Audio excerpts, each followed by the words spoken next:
em nome de Cristo Jesus, o nosso Senhor. A todos aqueles que nos acompanham, nos assistem pela internet, nós queremos saudá-los em nome do Senhor Jesus. Neste dia, este que é o dia do Senhor, o dia de Cristo, o dia da ressurreição, em que o nosso Senhor ressuscitou para a nossa justificação. Então nós queremos saudá-los, os nossos irmãos em Cristo Jesus, aqueles que nos acompanham pela internet, e convidá-los a permanecerem até o final dessa transmissão para ouvirem a palavra de Deus. Deus tem uma palavra para a sua vida nessa noite. Nós, para aqueles que não nos acompanham presencialmente aqui na Igreja Presbiteriana de Bento Gonçalves, nós estamos em uma sequência, em uma série de exposições dos chamados cânticos de romagem dentro do saltério. E nós queremos fazer isso nessa noite, darmos sequência a esta série de exposições. E para isso nós gostaríamos de orar ao nosso Deus. Gostaria de lhe convidar a cultuarmos, juntamente conosco, cultuar a este Deus, ao Cristo ressurreto, com nossas orações, nossos cânticos de louvor ao seu bendito nome, e também logo após estaremos ouvindo a exposição da sua palavra. Oremos ao nosso Deus, ore aí onde você está, curve a sua fronte e fale com Deus. Ó Pai, nós te damos graças por essa noite, ó Pai, a noite deste dia em que aprove ao Senhor preparar para que nós cultuássemos ao teu bendito nome e, ó Deus, para que nós ouvíssemos da tua santa palavra. Abençoe, ó Pai, aqueles que nos ouvem nesta noite. Que o teu Espírito Santo ele traga luz, iluminação, entendimento aos corações. Que a tua palavra seja, ó Deus, eficazmente operada no coração de todos aqueles que nos acompanham. Em nome do Senhor Jesus, que tudo venha render glórias ao teu bendito nome. Amém. Cantemos ao nosso Deus.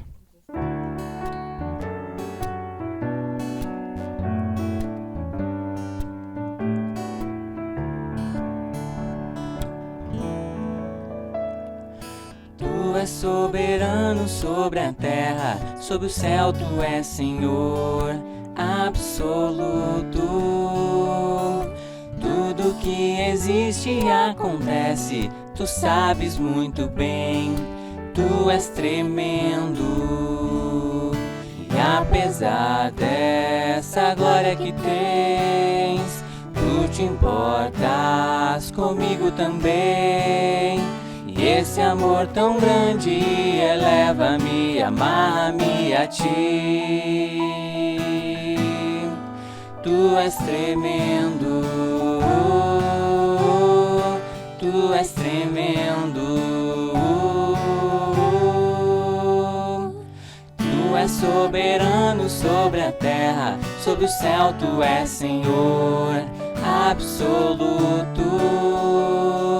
Tudo que existe e acontece, tu sabes muito bem, tu és tremendo. E apesar dessa glória que tens, tu te importas comigo também. E esse amor tão grande eleva-me, amarra-me a ti. Tu és tremendo, tu és tremendo, tu és tremendo.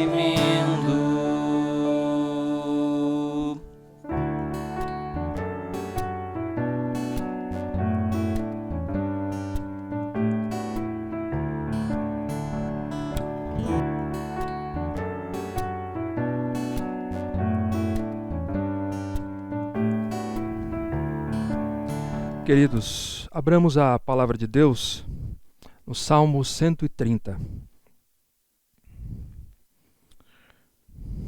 Pegue a sua Bíblia, por favor, onde você está. Salmo 130. Faremos a leitura de todo o Salmo. Diz assim a palavra de Deus: Das profundezas clamo a ti, Senhor. Escuta, Senhor, a minha voz. Estejam alertas os teus ouvidos às minhas súplicas. Se observares, Senhor, iniquidades, quem, Senhor, subsistirá? Contigo, porém, está o perdão para que te temam. Aguardo, Senhor, a minha alma o aguarda. Eu espero na sua palavra. A minha alma anseia pelo Senhor, mais do que os guardas pelo romper da manhã. Mais do que os guardas pelo romper da manhã. Esperes, Israel, no Senhor, pois no Senhor há misericórdia, nele copiosa redenção. É ele quem redime a Israel de todas as suas iniquidades. Até aqui a leitura do texto da Palavra de Deus.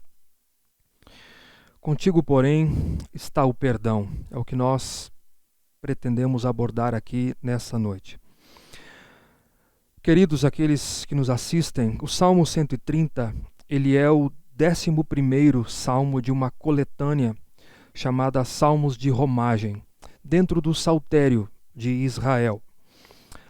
Para aqueles que nos acompanham pela primeira vez, o Saltério, na verdade, ele não é um único livro, mas o Saltério, ou seja, os Salmos de Israel, ele está dividido ou subdividido, organizado em 5 livros, do qual este que nós estamos abordando é o 5º livro do Saltério, que começa no Salmo 107 e ele vai até o Salmo 150. E dentro desse 5º livro, nós temos uma coletânea específica chamada Salmos de Romagem, ele começa no Salmo 120 e ele vai até o Salmo 134. Este grupo de hinos, eles foram compostos para serem cantados ou entoados pelos peregrinos judeus enquanto eles caminhavam em romagem a Jerusalém, em direção ao templo, lá no Monte Sião, para adorarem a Deus com sacrifícios, em adoração a esse Deus, a Yahvé. E isso era feito de acordo com a lei de Moisés, que está registrada no livro de Levítico, capítulo 23, nas grandes festas anuais de Israel, na Páscoa, na festa de Pentecostes e dos tabernáculos. Enquanto as famílias, então, elas peregrinavam com a possibilidade de diversas dificuldades até a Cidade Santa, elas entoavam estes cânticos, estes hinos de louvor a Deus. E também com a possibilidade, nós não temos muita certeza disso, em que eles chegassem lá, eles cantariam novamente esses cânticos, reafirmando as bênçãos de haverem chegado. Então as famílias, os judeus se reuniam em caravanas nestes períodos. Alguns judeus que viviam na própria Palestina, outros judeus que moravam em lugares distantes, chamados judeus da diáspora ou da dispersão. Mas na época das grandes festas, como eu disse, eles se reuniam em caravanas e seguiam a Jerusalém. Viajavam em famílias, levando suas ofertas para os sacrifícios, animais, com as famílias cantando estes salmos de romagem, que era o inário de Israel. E era uma adoração ao Deus da aliança, por todos os livramentos que o Deus da aliança havia dado ao seu povo e também nas diversas dificuldades que eles poderiam encontrar enquanto peregrinos a Jerusalém. O Salmo 130, nós não sabemos quem é o autor deste salmo. Nós sabemos que ele sempre foi muito estimado por grandes autores da história da igreja e muitos teólogos da história da igreja. E nós vamos entender o porquê. Este salmo, ainda que faça parte desta coletânea de salmos de romagem, ele é conhecido como um salmo penitencial. Ou seja, ele faz parte de um outro grupo de salmos, de 7 salmos do Saltério, chamados salmos de penitência. O que são salmos penitenciais? Salmos penitenciais são poemas em que o salmista ele confessa o seu pecado diante de Deus. Ele derrama a sua alma diante de Deus, ele se curva perante Deus, ele reconhece a culpa dos seus pecados e ele suplica a esse Deus o perdão dos seus pecados. E então ele adora a Deus pela sua misericórdia e pelo seu perdão. O que eu estou querendo mostrar aqui com este salmo é que este salmo ele não tem referência, assim como, por exemplo, os demais salmos que nós estamos fazendo essa exposição de romagem, com nenhuma preocupação temporal. Este salmo especificamente, ele é totalmente devotado aos assuntos da alma. O contexto deste salmo, nós não temos exatamente referências exatas do momento em que ele foi escrito. Há algumas possibilidades. Mas entre todas, a plausível é que ou este salmo faz referência a uma experiência pessoal, ou seja, individual do salmista, ou uma experiência nacional, da nação de Israel, algum momento em que a nação havia passado por circunstâncias que trouxeram muita angústia para o povo por conta dos seus próprios pecados, e então a nação busca o perdão de Yahvé, do Deus da aliança. Mas, de qualquer maneira, ele é composto em um momento em que descreve uma experiência, talvez do próprio salmista, em que ele, angustiado em sua alma, atribulado por conta dos seus próprios pecados, ele se inclina a Deus em arrependimento, buscando a misericórdia de Deus, buscando o perdão de Deus. Mas ele também pode demonstrar muito bem a angústia do romeiro, aquele que está indo em direção a Jerusalém para adorar ao Senhor no templo, ou talvez uma combinação das duas coisas. O que nós aprendemos com certeza com isso é alguns pontos aqui. Primeiro, a realidade e a presença do pecado nesse mundo. O pecado é algo real e ele é algo que destrói a natureza humana. Ele destrói o ser humano, ele afasta o ser humano de Deus. E o quanto ele pode também atribular e trazer angústia à nossa alma. Isso nós aprendemos com este salmo. Também nós aprendemos que ele nos mostra a misericórdia e o perdão que nós podemos encontrar em Deus, o nosso Salvador, o nosso Redentor, aquele que redime a Israel. E, portanto, o meu objetivo nessa noite é encorajar você, encorajá-lo a olhar para a sua vida e chegar à conclusão de que eu e você, nós necessitamos da graça de Deus, necessitamos do perdão de Deus e, portanto, necessitamos nos achegar a Ele, ao trono da sua graça e clamarmos por misericórdia. É isso que nós veremos com este salmo. Eu queria que você observasse juntamente comigo o fato dele estar localizado logo após o Salmo 129. Isso não é por acaso. Porque o Salmo 129 ele é um salmo imprecatório. Salmo imprecatório são aqueles salmos em que o poeta ele clama a justiça de Deus, que Deus age com justiça nesse mundo, que Deus puna o ímpio e que Deus puna os seus inimigos, que Deus derrote os seus inimigos.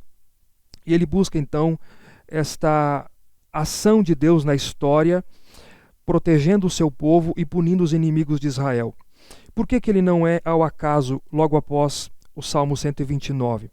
Porque afinal a pessoa poderia alegrar-se tanto com o castigo dos ímpios, com a punição que Deus pode trazer aos ímpios do perverso, a ponto de esquecer-se de como está o seu próprio coração diante de Deus. A ponto dela esquecer como ela está diante de Deus. Por isso ele é tão atual. Por isso esse Salmo 130 ele é tão querido ao longo da história.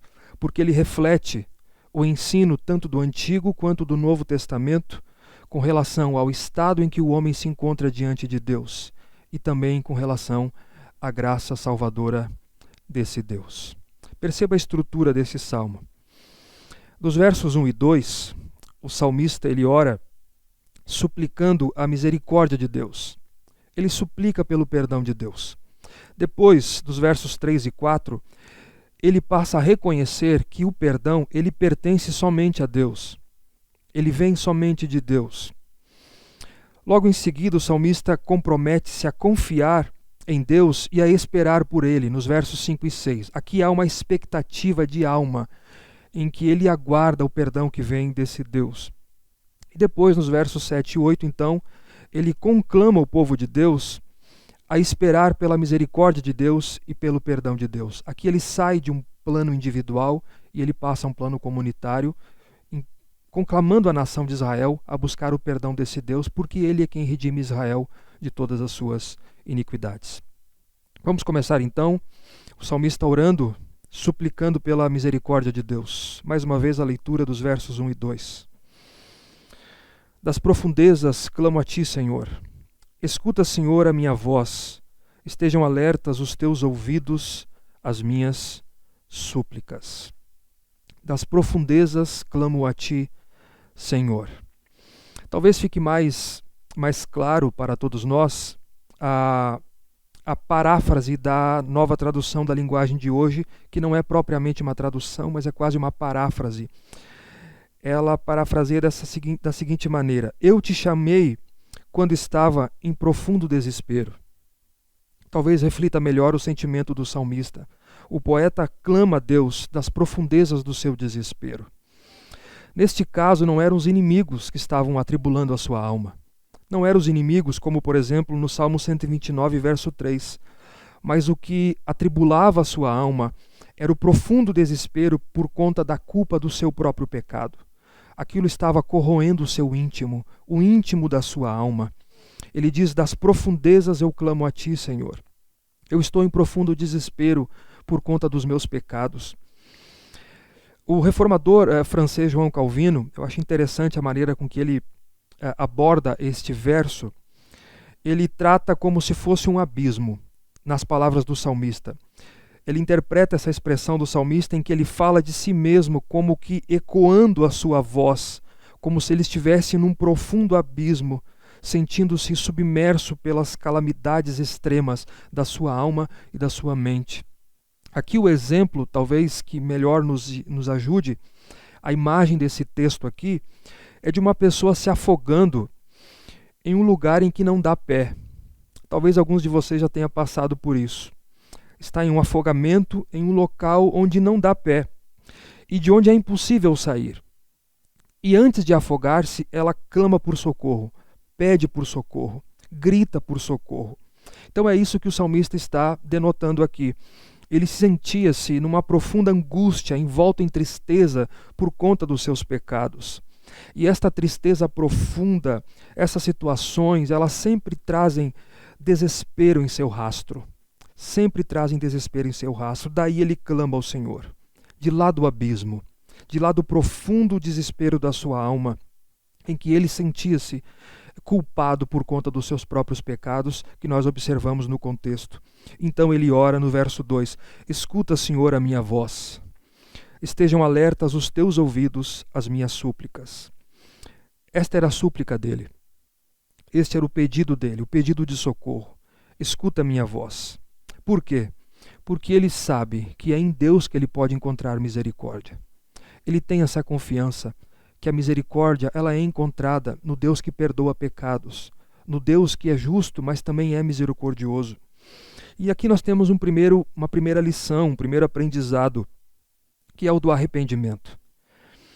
Quando olhamos sinceramente para nós mesmos, nós percebemos que nós somos diferentes do salmista, que somos suscetíveis ao pecado e que somos suscetíveis a momentos de profundo desespero e profunda angústia na nossa alma, particularmente se você é um cristão verdadeiro, se você é um cristão genuíno. Nós somos suscetíveis a tudo isso e talvez você esteja passando nesse momento por isso.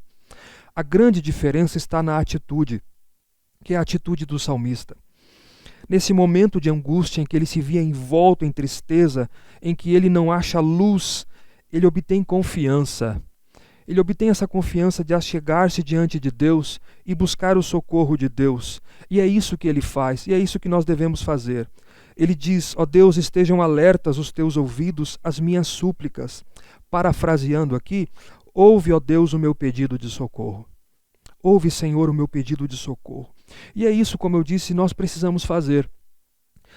Não podemos nos esconder, como Adão fez, os nossos primeiros pais, lá no jardim, o primeiro representante da raça humana. Também não podemos culpar a outros, como Adão também fez.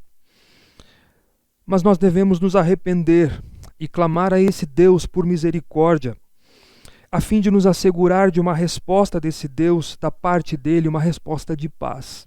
É isso que nós precisamos fazer, porque o pecado, ele é como um peso. Isso que denota o salmista. O pecado é como um peso que puxa suas vítimas para as profundezas. Ele puxa suas vítimas para baixo, e se você e eu não clamarmos a Deus, provavelmente nunca sairemos de lá. Então esse é o primeiro ponto do salmista, ele ora suplicando a misericórdia de Deus. Depois, dos versos 3 e 4, ele passa a reconhecer que o perdão pertence a Deus. Ele vem de Deus. Veja aí comigo, nos versos 3 e 4. Se observares, Senhor, iniquidades, quem, Senhor, subsistirá? Contigo, porém, está o perdão para que te temam. Ele começa reconhecendo isso, fazendo uma pergunta retórica no verso 3.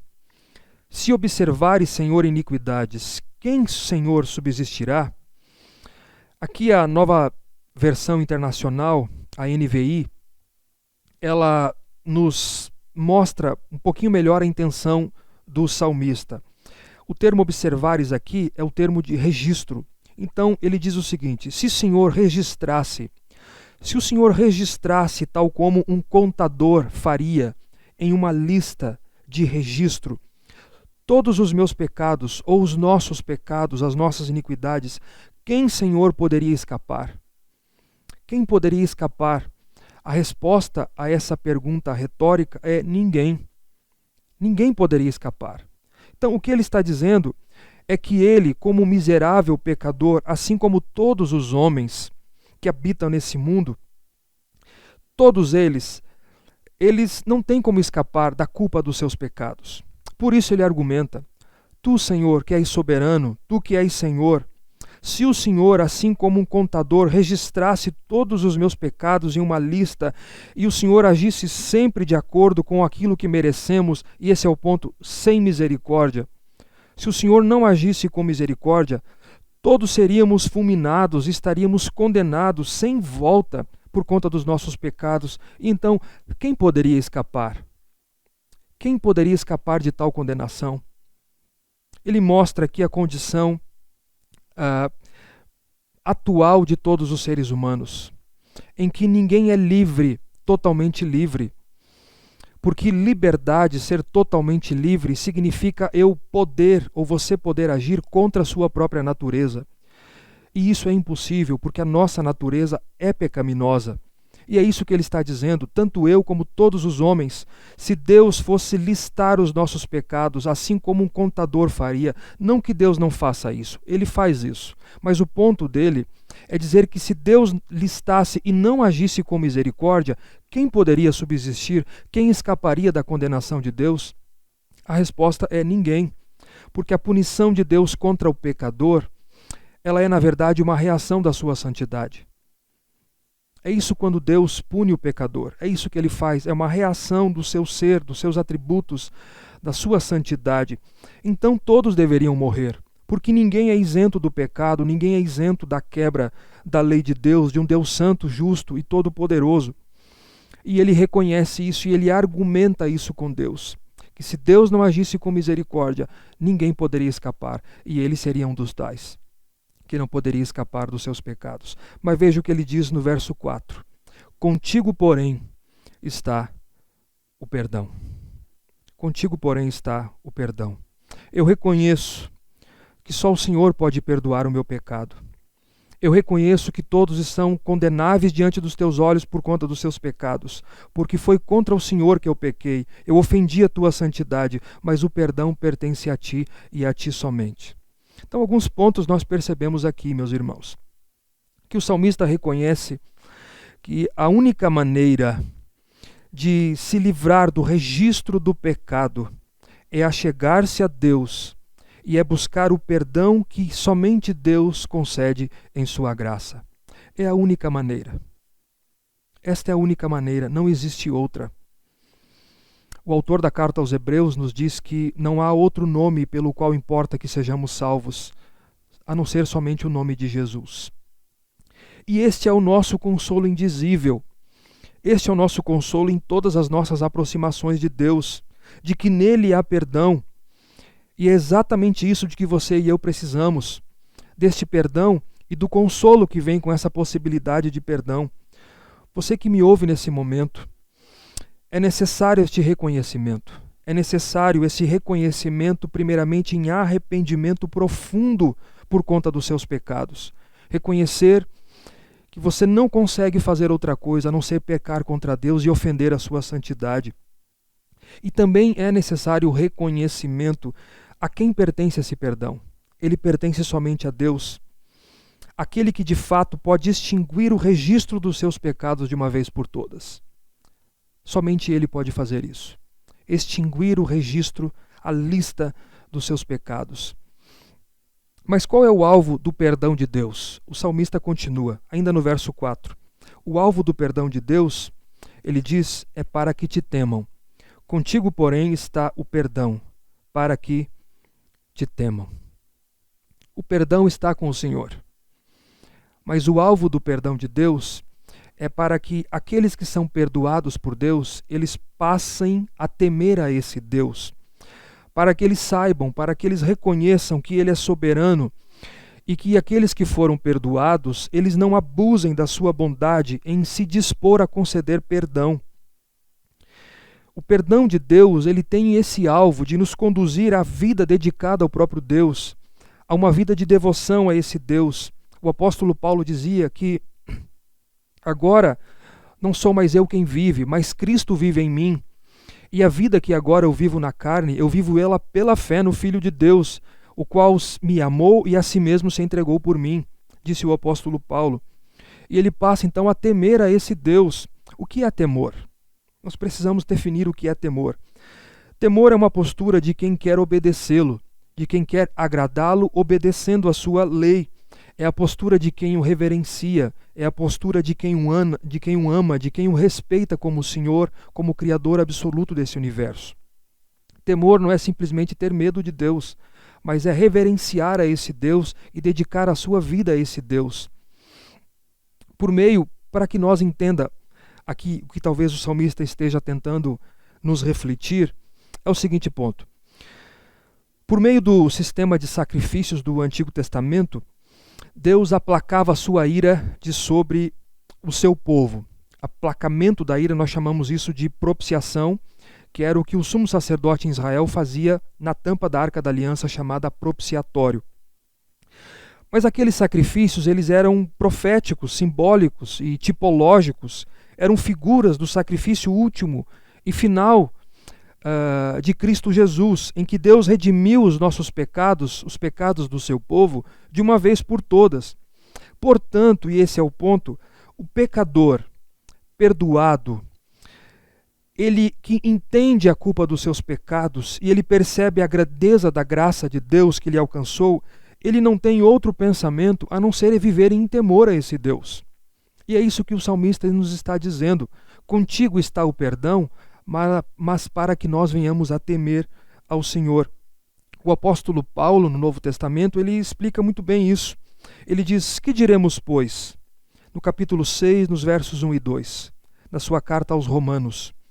Que diremos, pois? Permaneceremos no pecado para que a graça de Deus seja mais abundante? Ele mesmo responde, de maneira nenhuma.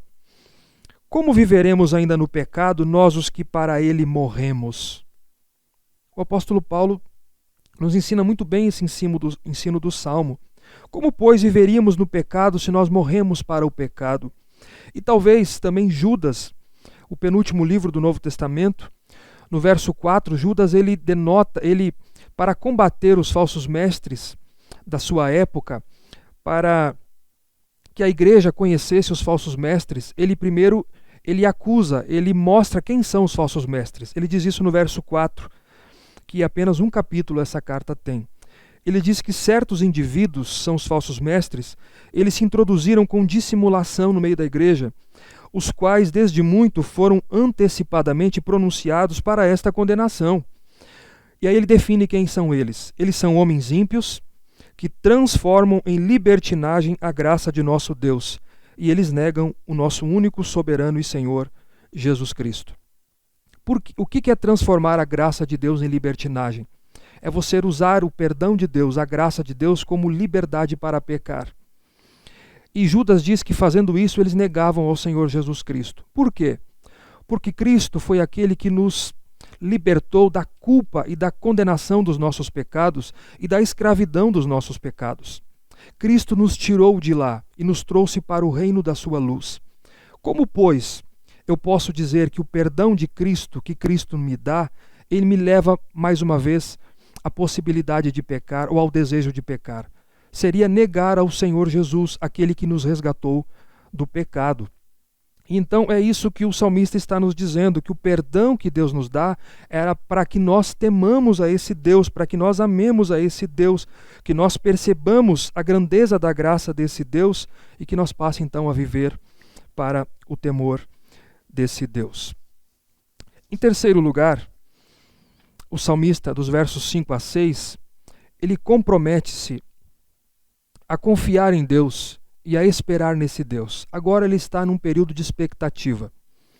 Depois que ele suplica a misericórdia de Deus para o perdão do seu pecado, para o livramento da angústia daquilo que lhe perturbava, do desespero da sua alma, do abismo em que ele se encontrava, e depois que ele percebe, ele sabe que o perdão pertence a esse Deus, que se Deus registrasse os seus pecados e não agisse com misericórdia, ninguém escaparia, e ele fazia parte dos tais, ele agora espera com confiante expectativa nesse Deus. Veja aí nos versos 5 e 6.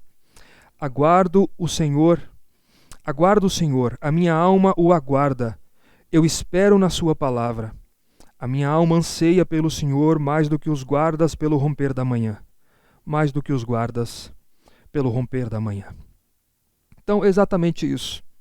Depois de testificar que Deus está pronto a usar de misericórdia, a pecadores infelizes que recorrem a Ele, o salmista então é encorajado. Ele é encorajado por esta razão a nutrir esperança. Veja aí nestes dois versos 5 e 6, nós percebemos que 4 vezes ele usa o termo que ele está com esperança no Senhor. 4 vezes que sua esperança está em Deus. Veja aí, aguardo o Senhor, a minha alma o aguarda, eu espero na sua palavra e a minha alma anseia pelo Senhor. 4 vezes ele diz que a sua esperança está em Deus. Trata-se de uma expectativa confiante no Deus que é misericordioso. Alguns 3 pontos aqui importantes para que nós compreenda esses 2 versos da expectativa do salmista. Primeiro, ele usa o termo alma. Alma aqui dá uma ênfase adicional. Isso aqui, ele utiliza-se desse termo propositadamente porque implica que o salmista ele confiava em Deus com a mais profunda afeição do seu coração, com a mais profunda afeição da sua alma, e por isso ele está expectante pelo Senhor. Ele está nessa expectativa. Mas qual é o fundamento dessa espera expectante? Está na sequência do verso 5. Eu aguardo o Senhor, a minha alma o aguarda, porque eu espero na sua palavra. É exatamente por conta disso que ele está com uma profunda afeição em seu coração, expectante pelo Senhor, porque ele espera na palavra do Senhor. Uma referência às promessas de Deus, é uma clara referência àquilo que o Deus que havia feito um pacto com seu povo havia dito. O salmista confiava na sua palavra, o que nos leva aqui à teologia do pacto, à teologia da aliança. E é muito importante você entender isso. O que diz a teologia da aliança? Que é uma teologia pressuposta e como base da teologia reformada, particularmente calvinista e presbiteriana. Ela diz que Deus ele tem apenas um povo, e Deus ele está pactuado com esse povo. E ele tem apenas um pacto com esse povo, chamado Pacto da Graça, fundamentado em uma promessa, de que ele seria o nosso Deus e de que nós seríamos o seu povo. E de que esse pacto, ele no Antigo Testamento, ele tem diversas administrações desse único pacto. De que no Antigo Testamento ele foi administrado à nação de Israel na forma de símbolos, na forma de tipos, de figuras, de promessas, como a Páscoa, como a circuncisão, como o sábado, como os sacrifícios, que tudo apontava para Cristo. E com a vinda de Jesus Cristo, esse mesmo pacto agora administrado de forma diferente, ele é administrado de forma mais plena, em virtude do cumprimento de que toda aquela simbologia estava imbuída e que apontava para Cristo, e que apontava para o Senhor Jesus Cristo, e que nele se cumpriu, e que são diversas administrações de um único pacto da graça. O que eu estou querendo dizer é que o ponto dessa teologia é que Deus, é que sempre foi o mesmo pacto, sempre foi o mesmo Deus, sempre foi o mesmo povo, sempre foram os mesmos sacramentos, sempre foi a mesma aliança, as mesmas promessas. Deus sempre teve um único povo e Deus está pactuado com esse povo. A diferença é que no Antigo Testamento esse pacto foi selado com o sangue de animais, que prefigurava o sangue de Jesus Cristo no Novo Testamento, o Cordeiro de Deus que veio tirar o pecado do seu povo de uma vez por todas. Então, esse é o argumento pressuposto do salmista, quando ele diz: a minha alma aguarda o Senhor, mas eu espero na sua palavra. O argumento dele é esse, ele tem esperança, ele tem confiança, porque essa expectativa está fundamentada na promessa pactual, na promessa de Deus, na palavra de Deus, em que Deus está pactuado com ele, em que Deus está pactuado com o seu povo e que então perdoaria o seu povo sempre que o seu povo fosse penitente, sempre que o seu povo se voltasse a ele e pedisse perdão pelos seus pecados. Deus perdoaria esse povo. Deus perdoaria o seu povo. E é por isso que tem aqui, imbuída na expectativa desse salmista, a alma dele, a profunda afeição do seu coração expectante pelo Senhor, porque ele confia na palavra do Senhor.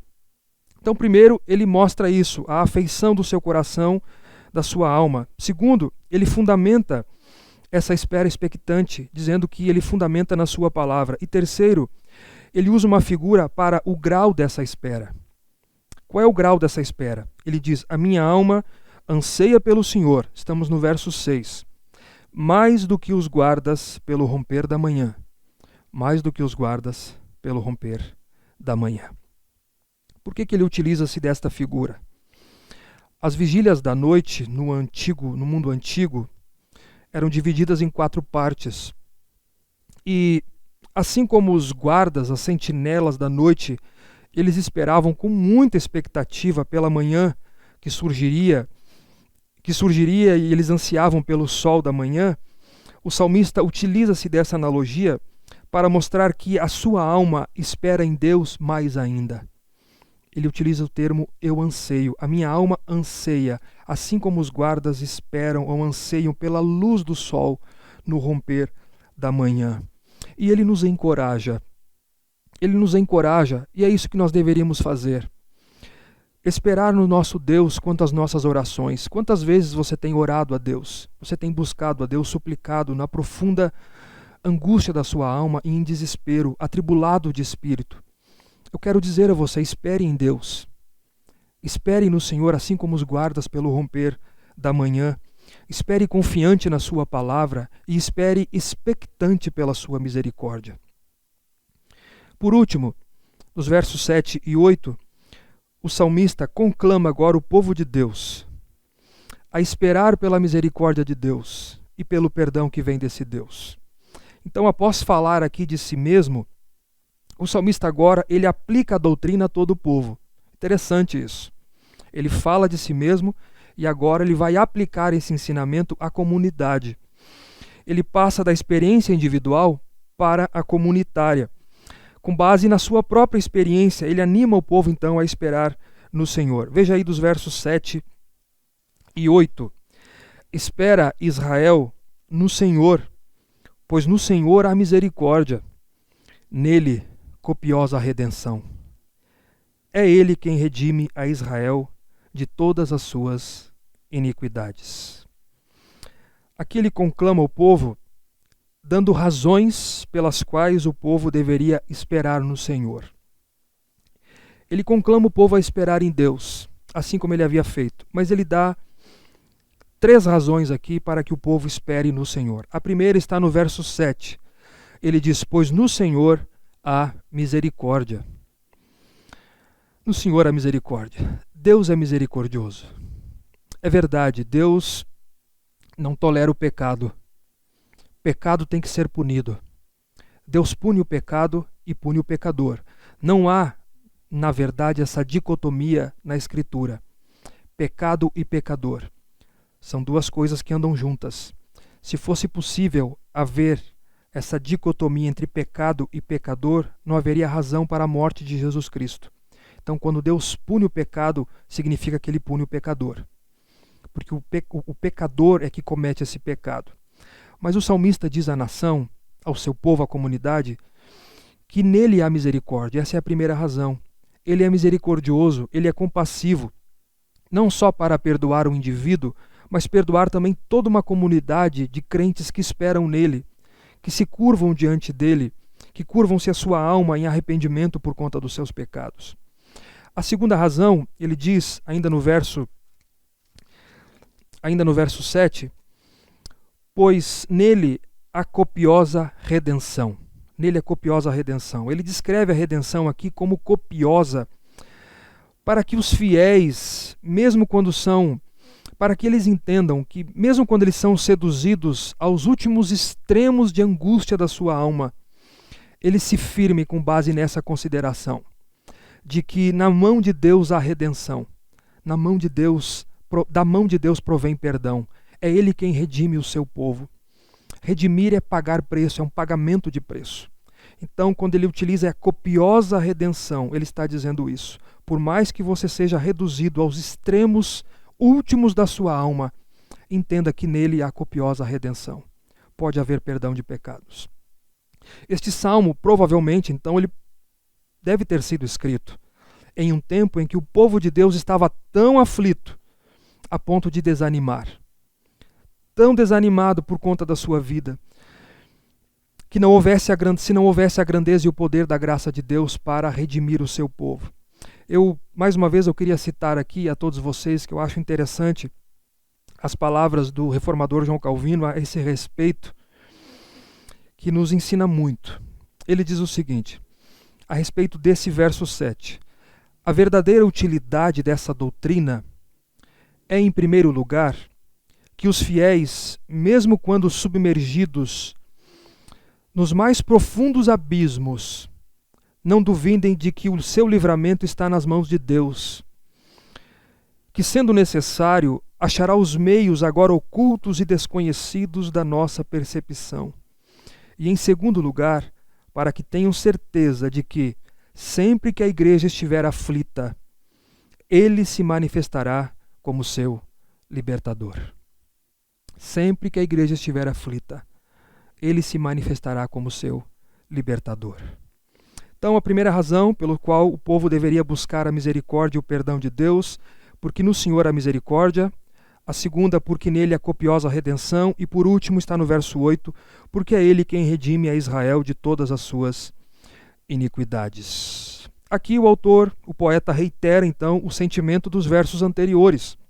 Ou seja, se Israel como comunidade, se o povo de Deus, com toda humildade e súplica, se aproximar de Deus, curvar-se diante de Deus, rogando-lhe o perdão dos seus pecados, não haverá obstáculos no caminho de Deus, o Redentor, para vir de encontro ao seu povo. Ele utiliza o termo aqui, todas as suas iniquidades serão redimidas. Essa expressão nos mostra aqui para que os infelizes pecadores, embora se sintam culpados de muitas formas, eles não cessem de nutrir a esperança de que Deus será misericordioso se eles suplicarem ao Senhor. O que nós podemos aprender aqui com este salmo? Encerrando com algumas conclusões e aplicações. Primeiro, sim, nós somos romeiros nesse mundo. Você e eu, nós estamos a caminho da Jerusalém celestial, não mais a Jerusalém terrena, em nossa peregrinação à Cidade Santa.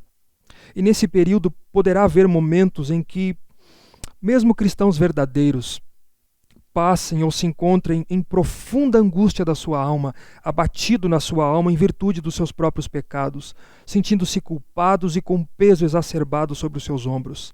São nesses momentos, você e eu devemos lembrar de que nele há perdão, de que nele pode haver perdão de pecados. Talvez você se sinta assim, perturbado na alma, cansado, cansada, perturbada, culpada. Se você está assim, suplique a Deus.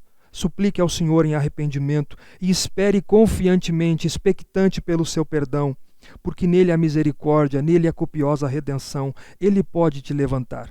Mas espere somente nele. É muito importante isso. Espere somente nele e a Ele, em nenhuma figura humana, em nenhuma figura mais ou de barro. Você não pode pôr a sua esperança em uma figura de barro, de pedra ou de gesso.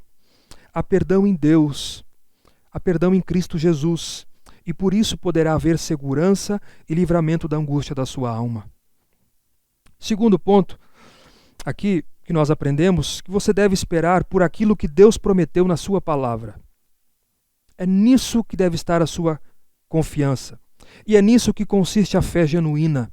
Esperar naquilo que Deus já disse. É muito importante isso. Não em criaturas, ou naquilo que fantasiamos, naquilo que sentimos, naquilo que imaginamos ser verdade, ouvindo da parte de Deus, ou até mesmo por algum juízo de nosso próprio mérito.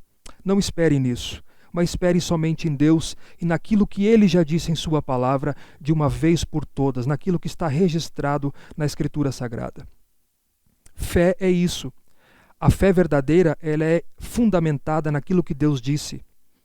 Muitas pessoas vivem enganadas por conta disso. Como se a fé verdadeira fosse uma fé, um salto no escuro. Mas a fé genuína, ela está fundamentada naquilo que Deus disse na sua palavra, e não naquilo que nós imaginamos ou até mesmo ansiamos. Terceiro lugar, é Ele quem redime a Israel. Paulo diz que a igreja é o Israel de Deus. Nós somos os descendentes espirituais de Israel. Nós somos os verdadeiros filhos de Abraão, aqueles que creem, a igreja. No Antigo Testamento, a redenção do povo de Deus, ela se referia à libertação do seu povo da escravidão do Egito, ou de todos os inimigos nacionais, bem como do perdão que Deus providenciava do pecado da nação mediante o sistema de sacrifícios. Mas a redenção final de todo o povo de Deus só iria acontecer mediante a encarnação, a morte e a ressurreição de Jesus Cristo.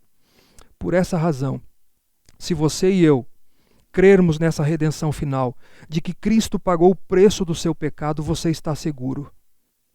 Você pode ter certeza disso. Por quê? Como pressupõe o salmista do Salmo 130, pecadores como eu e você, não temos como nos apresentar diante do santo juiz e pleitear a nossa própria causa. Você e eu não podemos fazer isso. Não temos mérito em nós mesmos. Porém, Deus, o juiz, está pronto a trazer perdão à sua alma por intermédio do Salvador, o seu Filho, Jesus Cristo, lançando fora todo o seu pecado.